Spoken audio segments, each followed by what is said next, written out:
Welcome to Man Does Tech, where I solve the problems you didn't even know you had. You start by turning on Show/Hide so every space and mark is visible. This lets you see exactly what's causing spacing issues. Once done, scan the document for repeated paragraph marks or manual line breaks that create gaps. Make sure to use Find with common patterns like double spaces or PP to jump straight to problem areas. This saves time versus eyeballing. You'll act on the first visible offenders now, removing or replacing them as you encounter each instance. You now move into precise cleanup by using Replace to handle recurring problems.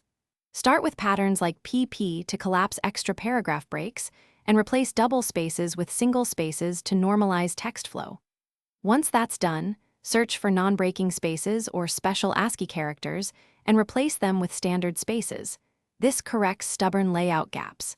If spacing depends on patterns, enable wildcards to match complex sequences. This lets you fix many occurrences at once without missing hidden variations. Finish by verifying styles and paragraph spacing so formatting doesn't reintroduce gaps. Adjust before slash after spacing and line spacing values as needed. You should also inspect tables, text boxes, and section breaks since hidden spaces often live there. Remove or reformat those elements to eliminate the last gaps. If problems persist, copy the text into a plain text editor, then paste back and reapply styles selectively. This strips hidden codes. One troubleshooting tip: always save a backup before large replacements. Thanks for watching. If you found this helpful, don't forget to like and subscribe.